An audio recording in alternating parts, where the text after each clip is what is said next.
So what is the difference between a $5,000 AI agency project and one that's worth $105,000? In this video, I'm going to be breaking down 2 client projects from my own agency, Morningside AI, and you'll get to see the differences in resources and sort of effort involved in each of these, because you're probably thinking that bigger is better, right? But that's not necessarily the case, and it really comes down to what you want to achieve with your agency. So in this video, I really want to give you a clear look at the sort of the pros and cons for each of these, because it's not all sunshine and rainbows, and there are reasons why you wouldn't want a bigger client and you would want a $5,000 one instead. So I'm going to try to break things down, the factors involved in making these decisions, so that you can better aim your agency in the right direction, whether you want to do one that's cash flowing and sort of fairly hands-free, or you're trying to build a large AI development company and start to get bigger and bigger projects and you're betting on the long term. So starting off with the $5,000 project, this was a client who had a business based around helping people pay less on their car insurance claims. So if you're in an accident, you go to a repair shop, they try to see, well, the insurance company wants to try and put as much of it as possible on you, but there's a process where you can go back and forth with them and say, no, this should be covered by insurance. And that's what the business was based around. And they had a human operated system for doing the sort of back and forth and analyzing if there's anything in the invoices that they could sort of dispute. And we were able to set up an AI system to do that for them. So that was a $5,000 project. The $105,000 project was a complete AI SaaS platform build that we did from start to finish. We did all of the AI backends, planning, systems, built it from scratch, all custom coded, and we also built the front end as well. So we'll call this one a car insurance claims. And this one, full AI SaaS. And this was in the healthcare industry. It was for nurses. I can't go into it too much, but it was in the healthcare industry, helping nurses to come up to speed using these AI systems that we could train them faster on. So that's the 2 different size projects, so you got a bit of context. And for I'll put some screenshots on screen. There was just a single payment for this, I believe. And for this, it was 3 or 4 different payments. And this is now on a maintenance package with us, where we get paid monthly to maintain it and sort of not add features, but we're just maintaining it for now. And also being there on hand to fix any bug fixes that come along. So there's a couple key areas that I want to break down for these, so you understand the associated sort of pros and cons for each, right? So a $5,000 project by nature, let me draw up a bit of a table here. So if I have a table here, we can start to sort of lay out the difference between the 2 in a number of different areas. Then we can have proj here. So the type of project, we can have admin, we can have sales. This will make sense in a second, give me a minute. Sales, then we can have the case study value, we can have the profit, and then we can have the duration, that's a clock, and then we can divide these up. So these are the different sort of factors or costs associated with them. We have the project itself, we have the admin time, we have the sales time, we have the case study value, we have the profitability or profit of the entire build, then we have the time that it takes. So there's also other factors which we'll go into, but this will get us started for now. So we have the project here, we have the 5K. Oh, 5K. And this one down here, we have the 105K. So just putting these on quickly, we had 1 hour here, we had here, and then we had 3 hours here, and we probably had about 15 here. So this is the time involvement on the sales side and on the admin side. So just to get this 5K deal, it's not $5, it's 5,000. Just to get this $5,000 deal closed, we had to do an hour's worth of sales. So that might be just 2 calls, 1 discovery call, and then 1 follow-up call just to get started. And then that went into about 3 hours of admin. So throughout the duration of the project, which I can put down here, which was 3 weeks. And this one was sort of 3.5 months. So a lot longer, right? So you can see off the bat that the smaller project is easier to get on, easier to sign. There's less admin involved throughout the duration of the build. And it's done in a faster amount of time, right? 3 weeks to get the money. And in this case, we're spending over 10 hours of messing around with proposals and going back and forth and identifying the scope. Because it's such a big project, there are so many more questions you need to ask from the client and do far more discovery and digging to really plan out, okay, this is the scope of the project, this is what we're going to do. And then there's this kind of awkward stage where like they know what they want, but they kind of want to see the designs and see the plans. And it's like, well, you need to pay us for that, so we need to do an exploration. There's quite a lot involved here, as you can imagine. So for the customer to be willing to get into a $100,000 contract, there's a lot of work and sort of relationship building that needs to be done as well. Then we have a factor here called the case study grade. And because this is a fairly basic AI sort of system that's not too flashy, you're really getting what might be handy. Case study is always going to be handy, but this one is not hugely. In terms of impressing other clients, like, hey, we built a $5,000 system for this kind of client. It's not, at least for what we're doing at my company, it's not hugely impressive. But a complete AI SaaS build is, well, you can always be better, but we'll give it a 9 out of 10. We can show our clients that we've built this end-to-end SaaS, and they're like, well, if they can do that, then I'm sure they can do everything, everything underneath that. Then we have the actual profit for this. So on this build, it was 3,000. And on this build, it was 31,000. So you can see 5,000 into 3,000, 105 into 31. You can see the profit margins on these are very different. This is over 50%, and this is like 30% profit margins, right? So for the amount of time you're putting in, this is when you need to start evaluating, okay, well, do I want to be getting sort of better returns on my time here? Because this is 3 weeks. If you did a quick maths here and you said, okay, this is gonna be 1,000 profit PPW, $1,000 in profit per week, 3.5 months. I guess you can say that 10K per month. Go down to 2.3, maybe 2.3 KPP week. Is that right? Or something like that, maybe about 2,000 profit per week. I'll get Sean to check the maths on that. But yeah, so keeping these in mind, you're gonna make a lot more money per project in terms of profitability. But this is going to take a lot longer. You're going to get better case studies. You're going to spend a lot more time going back and forth. And this doesn't even factor in the fact that in order to get this, you might have had to have 3 to 5 of these in the pipeline. Like, we've had lots of people interested in building these AI SaaSes with us, but very few get to the point of completion because there's a 10-hour sales process, and then they have to make these big commitments of $105,000. So this doesn't even factor in the sort of fail rate of this. So we might have to put like times 5 on this because there's 5 times it's failed before we even get to 1. But in this case, we might have just had 5 of them, and it ends up being 5 hours total. So I hope that gives you a good idea of the different pros and cons. Obviously, bigger clients, bigger projects are going to take more investment on the sort of relationship building and sales side. There's bigger proposals to do. There's more refinement of the proposal, agreeing on scope, much larger timelines. Just in general, this is going to take you like a month and a bit or more just to get them to the point where they're willing to commit. You can use what we like to do, which is an exploration milestone, which I think I'm going to cover in another video, but that can actually break down the sales process and get these bigger clients on board a lot sooner. But you'll have to subscribe or like or something to catch that next one, because I wanted a whole video on exploration milestones. I don't want to get sucked into it on this. And there's actually one more thing that I want to add on here, which you can call sort of company culture.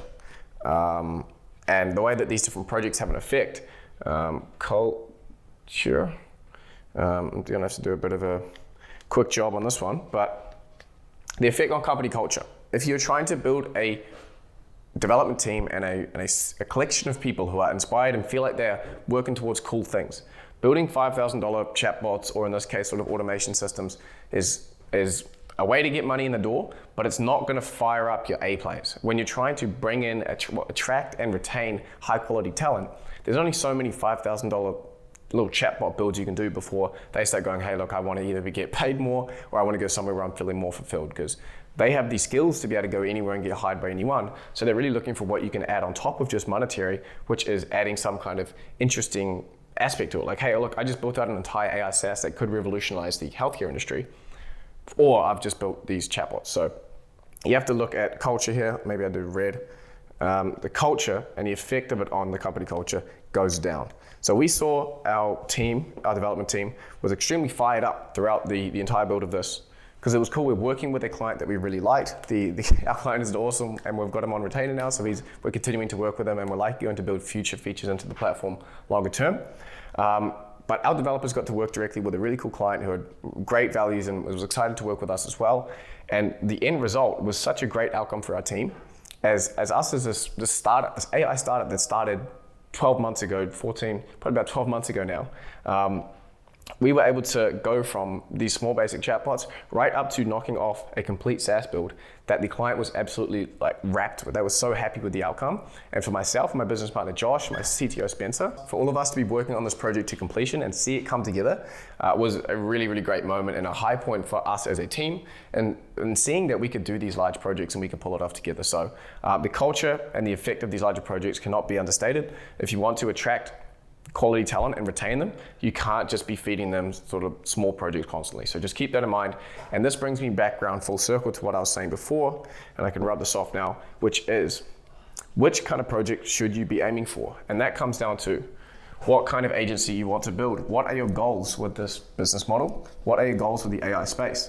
Are you looking to create cash flow and just get off the ground and be able to make money online so you can go live as a digital nomad and go to Bali and do all this cool stuff? Or are you looking to build enterprise value, build a valuable team? And in that case, we can kind of plot it on a bit of an axis here between, okay, over here is someone who wants maybe cash flow, freedom, etc. And over here, you want enterprise value, great team, culture, and really highly capable. So if you're just looking to use one of these businesses to get yourself making money online and get started, then you need to potentially focus on these lower ticket clients first, right? By first, you can't really just jump to this, so you're gonna have to do these first anyway in order to get up to the stage where you can have enough credibility and evidence that you are able to develop one of these. But when it comes to picking where you want to fall on the scale, you need to keep in mind that these kind of businesses are not going to scale to these sort of valuations and exitable sort of valuations that you might be looking for here. So it's more of a self-awareness thing of knowing what you want out of this opportunity. And in this case, for myself, there's costs that are involved here. As you saw, there was lower profitability. There's higher admin and sales. Sorry, that's really ugly. But there are pros and cons to these. So in this case, you're sort of betting on a longer term play in that, look, I'm going to sacrifice some profitability and I'm going to have to deal with more admin and longer sales processes, etc. But I'm going to be able to create more value through the team that I build and through the culture that I'm building and the enterprise value overall of the organization. But in this case, your profitability is going to be going way up.